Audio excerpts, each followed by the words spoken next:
Welcome back to Healthy Living for Life. We're continuing our discussion on senior safety with our guests, Attorney General Tim Fox from the Montana Department of Justice and Ryan Sullivan, investigator from the Office of Consumer Protection. Con artists also use telephones as a way to get people's information for fraudulent purposes, I understand, Ryan. So maybe you could tell us a little bit about common phone scams and how folks can protect themselves from these types of fraud. Sure. So a common phone scam that we have a lot of reports on is called the grandparent scam. And the grandparent scam basically goes like this. They target an elderly person. It's a cold call. They'll call the elderly person, they'll say, and basically pretend to be the grandchild.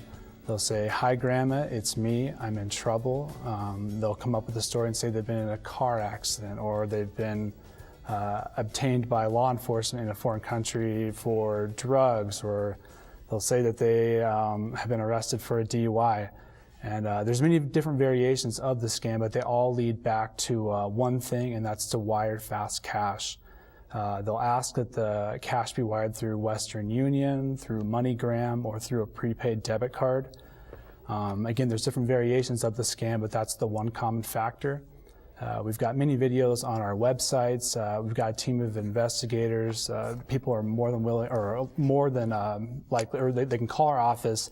We can go through these types of scams and give them tips and pointers on what to watch out for. Great, thank you. So Attorney General Fox, if someone does encounter a scam, would you recommend they call the Department of Justice? Do they call the police department? And if so, what happens from there? Sure, it somewhat depends on the nature of how they've been scammed, whether there's a large amount of money involved or property or what have you. These are crimes, so you can call your local law enforcement, but the Office of Consumer Protection at the Montana Department of Justice is specifically tasked with helping consumers in these areas. And so the website will be on your screen, and your viewers can go to that website. They can file an online complaint, or they can contact the Office of Consumer Protection just if they're suspicious about something and they want to describe it and have our investigators help them determine whether or not it's legitimate. Great, thank you.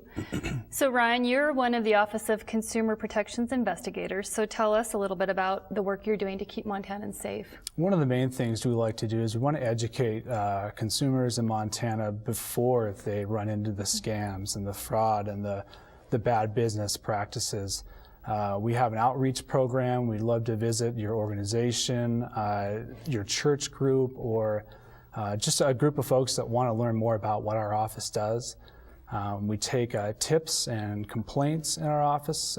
We negotiate and mediate complaints from consumers against businesses to try to come to some sort of fair resolution for the consumer.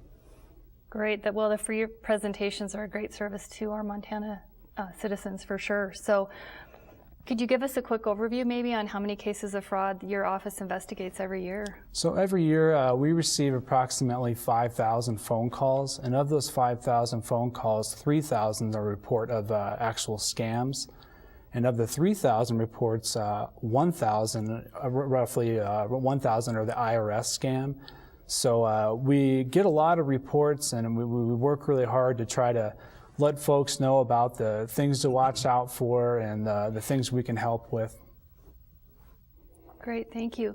So mail-based fraud. Can we talk quickly about mail-based fraud? Maybe Attorney General Fox can give us some information on how viewers can watch out for that. Well, certainly that's the old school part of it, mail-based fraud.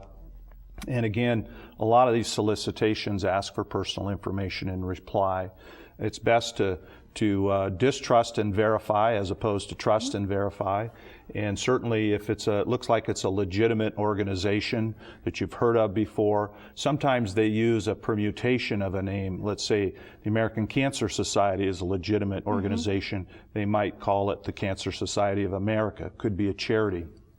So again, my recommendation with folks is that they stick with local businesses and charities, people they know and have done business with before. And if they're dealing with a mail solicitation of some sort, certainly don't share your personal information unless you verified that this is a legitimate organization. Good. Do you have any examples of any mail-based fraud that have occurred recently? Anything local? Well, one we can tell you is we actually had a national multi-state investigation and lawsuit against a company that was pretending to be a cancer-type society and literally got millions of dollars from donors who were well-intentioned and wanted to help, but these individuals ended up spending that money on themselves, cars, fancy homes. Ryan's office was deeply involved in that and running that down and shutting them down.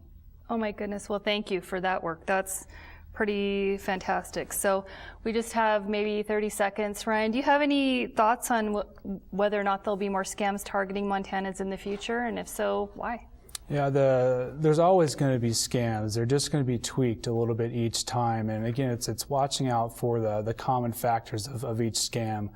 The scammer wants to grab your emotion. They want you to make an emotional decision. They're always going to ask for fast cash, and they want you to make that quick decision. We want people to hang up the phone like on these folks. If they have questions, talk to family, talk to friends, and talk to us. Call the Office of Consumer Protection. There's no call that's too small or too big for our office. We're willing to take on just about anything. Well, that has been such great information today, both you gentlemen. Thank you so much for being here and sharing this with our viewers. It's something that everyone needs to be educated about, so we certainly do appreciate that. So up next, you'll hear about the types of insurance and securities fraud. Stay tuned.